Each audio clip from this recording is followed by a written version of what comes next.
La sortie en salle à quelques semaines d'intervalle de La Cache et du Routard, ultime film dans lesquels a tourné Michel Blanc, nous a donné envie de revenir sur la carrière de l'acteur et réalisateur français en posant cette question simple, c'était qui, ou plutôt c'était quoi, au juste, Michel Blanc? Voici notre réponse subjective en 10 petites madeleines.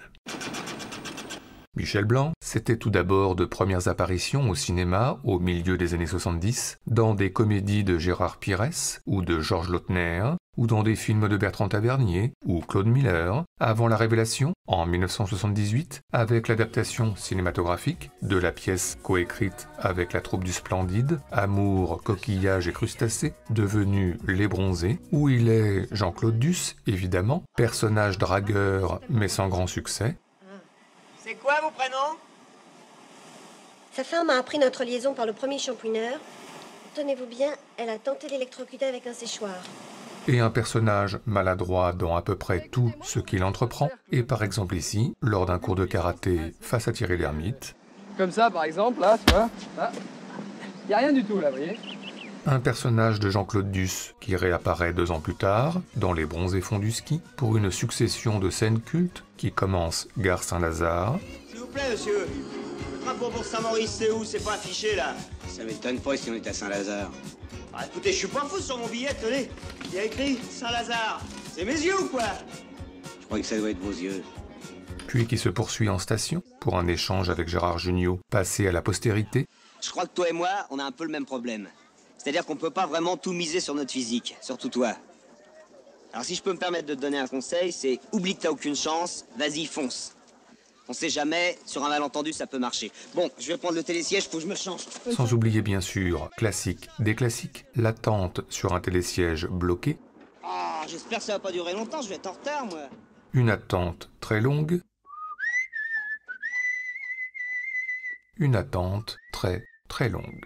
Quand te reverrai-je, pays merveilleux, où ceux qui s'aiment vivent à deux. Quand te reverrai-je, pays merveilleux.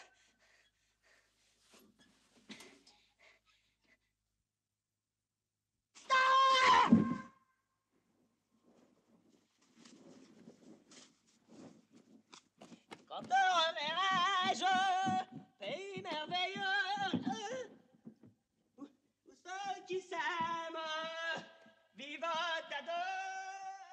Michel Blanc, c'était ensuite, dans la première moitié des années 80, pêle-mêle une comédie de Michel Gérard, aux côtés de Charlotte de Turckheim et Jerry Lewis, et une apparition dans le film fantastique d'Arnaud Sélignac, produit par John Borman, et puis la collaboration avec la troupe du Splendide, toujours, mais désormais quelque peu à distance, par exemple dans Le Père Noël est une ordure, qu'il ne coécrit pas, et dans lequel il n'apparaît pas, sinon au téléphone, pour un caméo fameux.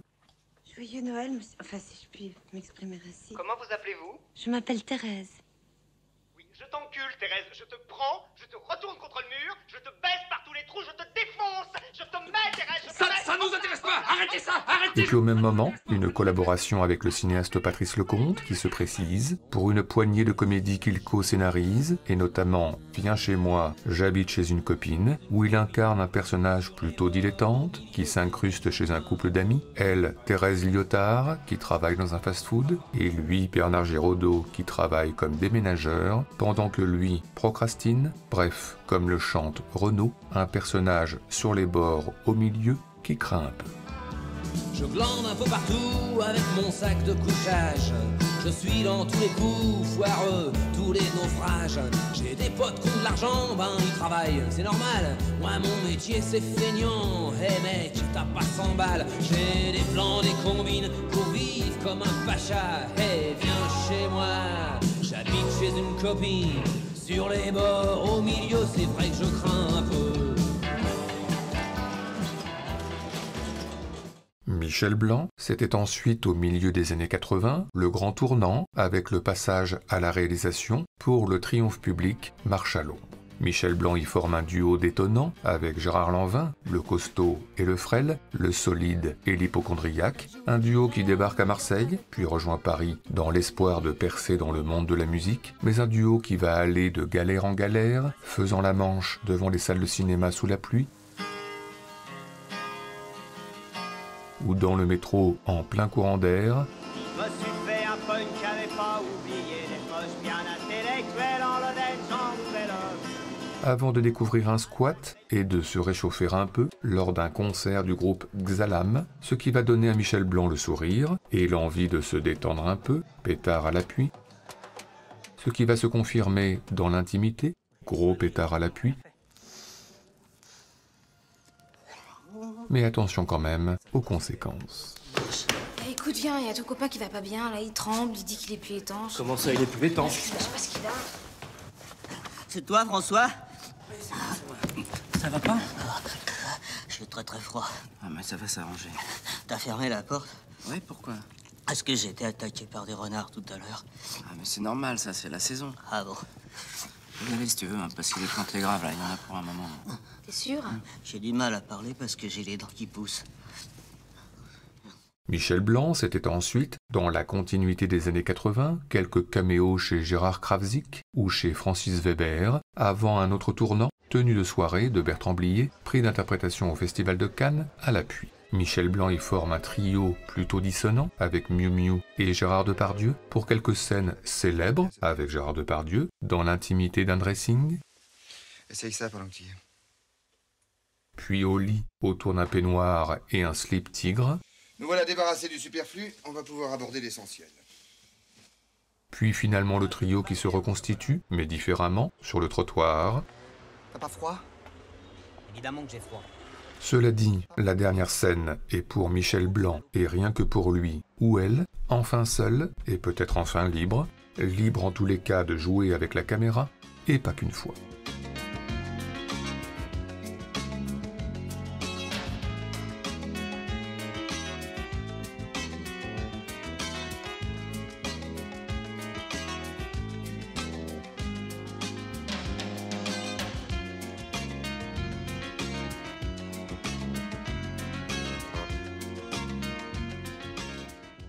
Michel Blanc, c'était ensuite, à la fin des années 80, une apparition dans le cinéma de Jean-Pierre Mocky, mais aussi un film dont on ne parle certainement pas assez, Chambre à part, de Jackie Cuquier, où il forme un couple avec Francis Barber à Londres, qui va bientôt voler en éclats, au contact d'un autre couple, Lio et Jacques Dutronc, pour quelques jeux amoureux sous tension, ce que synthétise notamment cette scène à la piscine.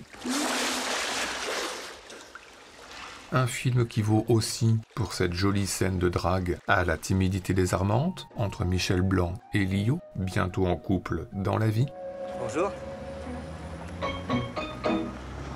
Bonjour. Vous travaillez dans le coin? Non, c'est mon mari. Il est souvent par là. Ah. Et vous, qu'est-ce que vous faites? Oh, rien. Non, je veux dire dans la vie. Ah, je suis correspondant. Je corresponds, j'envoie les nouvelles. Ah ouais. Vous êtes heureux ici? Ça dépend. Là, maintenant, oui, un peu. Pourquoi maintenant? Parce que je suis là avec vous et je vous trouve, je sais pas, attirante. Sexuellement? Oui, entre autres, ouais. Enfin, la métamorphose de Michel Blanc en comédien tragique avait besoin d'un point d'orgue, une apothéose, laquelle vient en 1989 avec Monsieur Hir, de Patrice Lecomte encore lui, adapté d'un roman de Georges Simenon. Michel Blanc y est Monsieur Hir, un petit tailleur solitaire et misanthrope qui préfère à la compagnie des humains celle des souris ou celle des pigeons. Avant l'apparition qui va tout changer, celle de sa voisine d'en face, Sandrine Bonner, qui l'observe rituellement en écoutant en vinyle le quatuor pour piano et cordes numéro 1 de Brahms.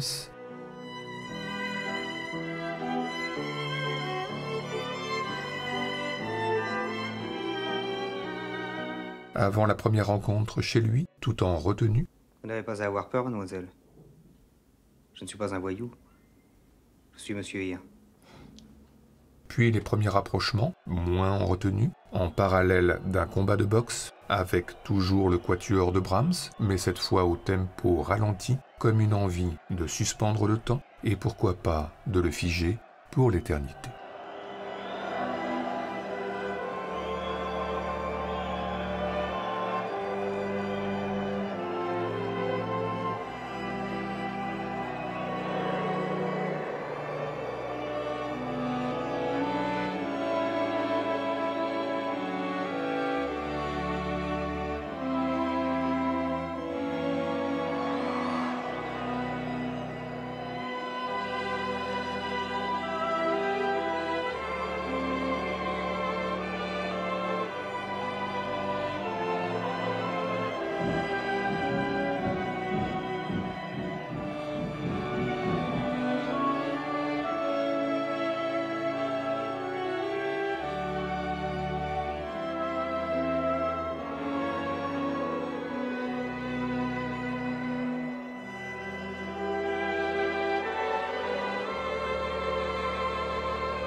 Michel Blanc, c'était ensuite, au début des années 90, une apparition dans un film de Claude Berry et une autre dans un film de Bertrand Blier, encore lui, mais aussi plus inattendu, un rôle d'inspecteur chez Robert Altman dans Prêt-à-porter, son film parisien sur le monde de la mode, où il constate la mort de Jean-Pierre Cassel.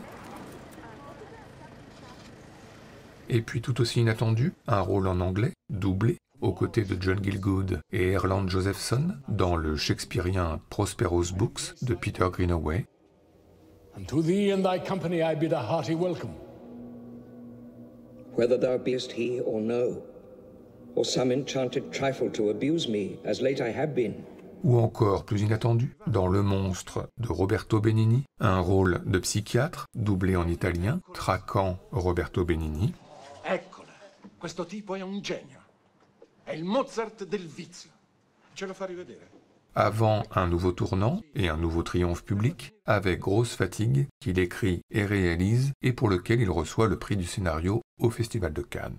Une histoire kafkaïenne, de double et de sosie, où Michel Blanc, dans son propre rôle, se voit du jour au lendemain et sans explication, expulsé manu militari des boîtes de nuit où il a ses habitudes. Écoute, toi, je t'avais promis que si tu revenais, je te foutais mon poing sur la gueule. Alors voilà. Puis au petit matin, emmené au poste. Je vous préviens, je connais Bernard Kouchner, hein.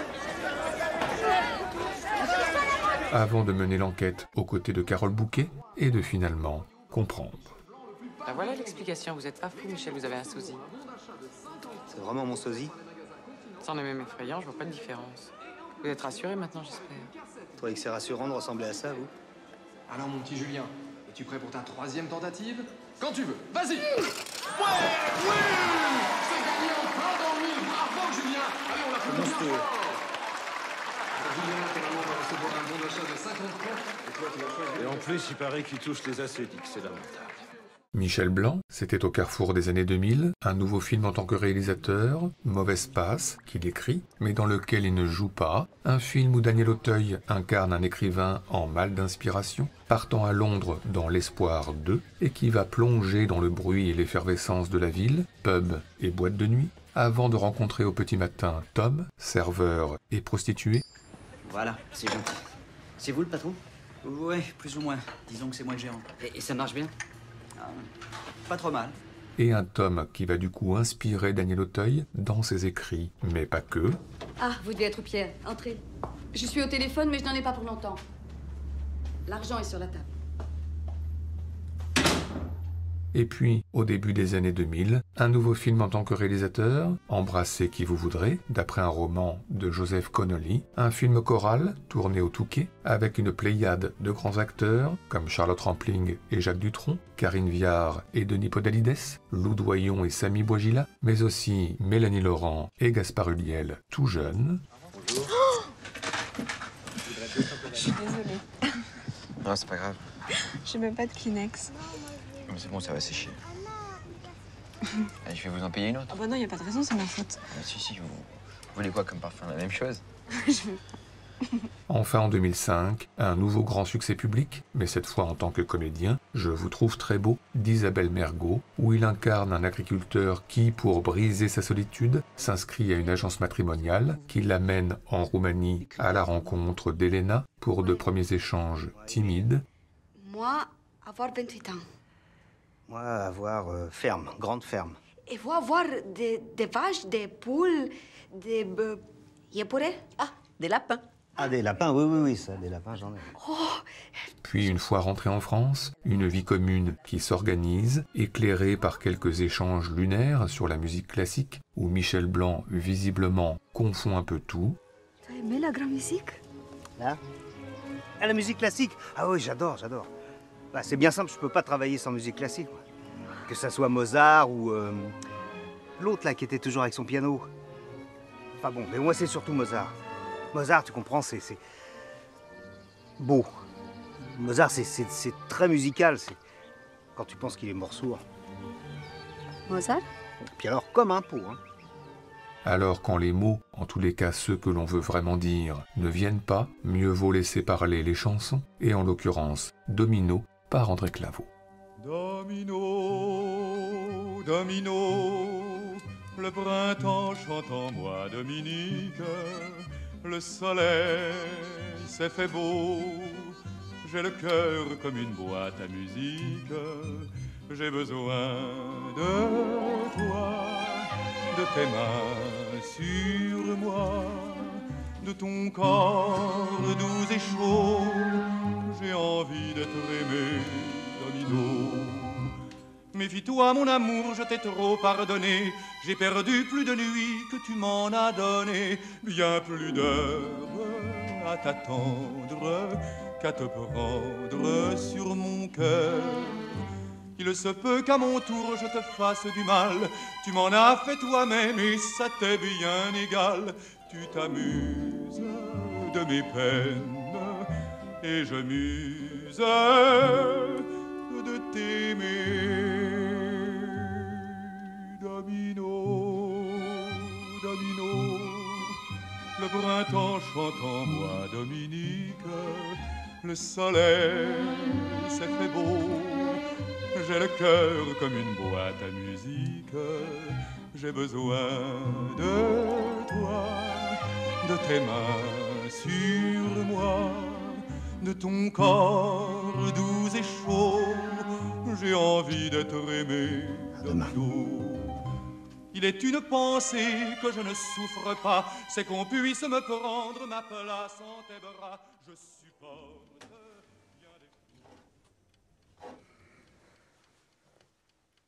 Michel Blanc, c'était ensuite, dans la continuité des années 2000, une participation au remake d'un classique de Jean-Pierre Melville, signé Alain Corneau, et les retrouvailles presque 30 ans après, avec La Troupe du Splendide, pour un troisième volet des Bronzés, triomphe public, mais pas vraiment critique, où Michel Blanc redevient Jean-Claude Duss, mais un Jean-Claude Duss méconnaissable.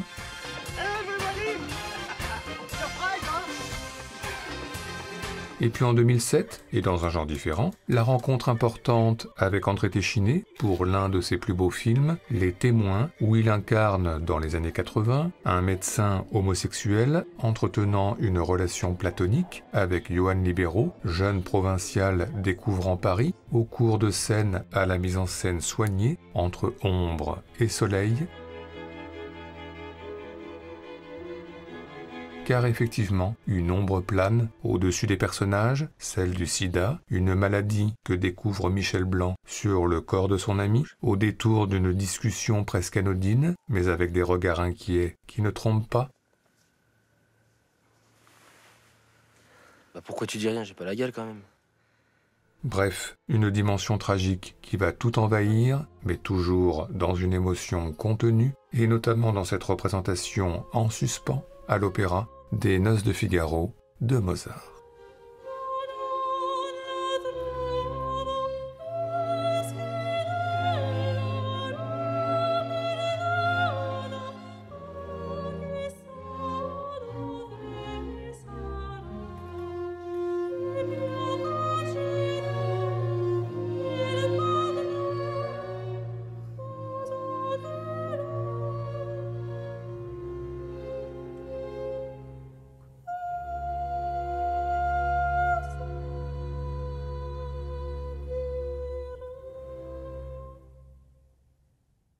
Michel Blanc, c'était ensuite, au carrefour des années 2010, un nouveau film d'André Téchiné avec Émilie Dequesne et une comédie d'Alfred Lowe qu'il co-scénarise et où il retrouve notamment Miu Miu, et puis au même moment, un nouveau grand rôle dans L'exercice de l'État de Pierre Scholler, César du meilleur second rôle à l'appui. Soit d'un côté Olivier Gourmet, en ministre des Transports, qui enchaîne les réunions interministérielles et qui fait face à une colère sociale de plus en plus forte.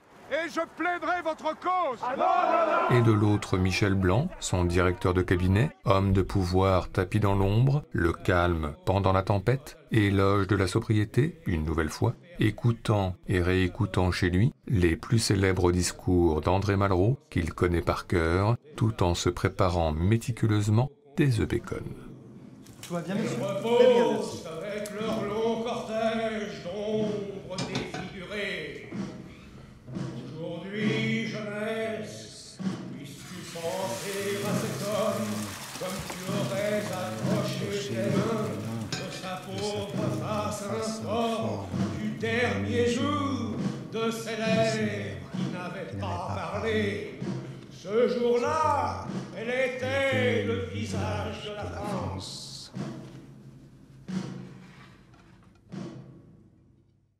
Michel Blanc, c'était enfin plus récemment des retrouvailles avec Josiane Balasco dans un film qu'elle réalise et une participation à une comédie de Danny Boone, sans oublier un nouveau film en tant que réalisateur, suite d'Embrasser qui vous voudrez, et puis au même moment, un petit boulot de Pascal Chaumel sur un scénario qu'il coécrit et où il incarne un truand qui propose un petit boulot à Romain Duris.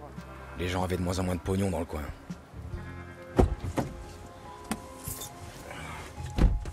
On était prêt à prendre tout ce qui se présentait.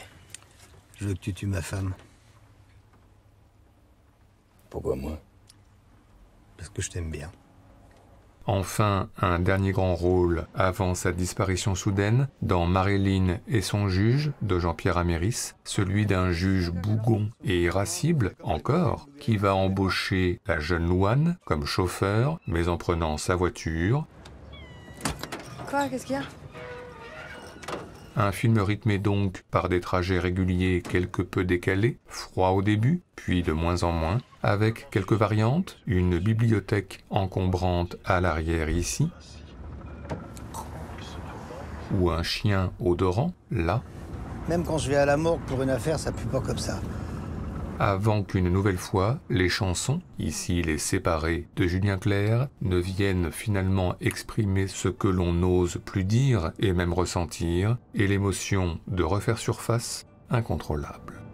N'écris pas, je suis triste et je voudrais m'éteindre. Les beaux étés sans toi, c'est l'amour sans flambeau. J'ai refermé mes bras qui ne peuvent t'atteindre et frapper à mon cœur, c'est frapper au tombeau. N'écris pas, n'apprenons qu'à mourir à nous-mêmes. Ne demande qu'à Dieu, qu'à toi si je t'aimais. Vous êtes ému? Au fond de ton silence. Bah si, je le vois, vous êtes ému. Écouter que tu m'aimes. Roule. C'est entendre le ciel. Voilà, Michel Blanc, c'était tout cela, ce qui est beaucoup, mais nous tenions à terminer cette évocation, non pas par Julien Clerc, mais plutôt par le quatuor pour cordes et piano de Brahms, évidemment, car il est pour nous indissociable de Michel Blanc, acteur né comique, mais qui s'est finalement révélé ô combien tragique, de Chambre à part à Je vous trouve très beau, des Témoins à L'exercice de l'État, de Marilyn et son juge à Monsieur Hir, si bon et si beau, dans des rôles à l'émotion contenue envers et contre tout, jusqu'au moment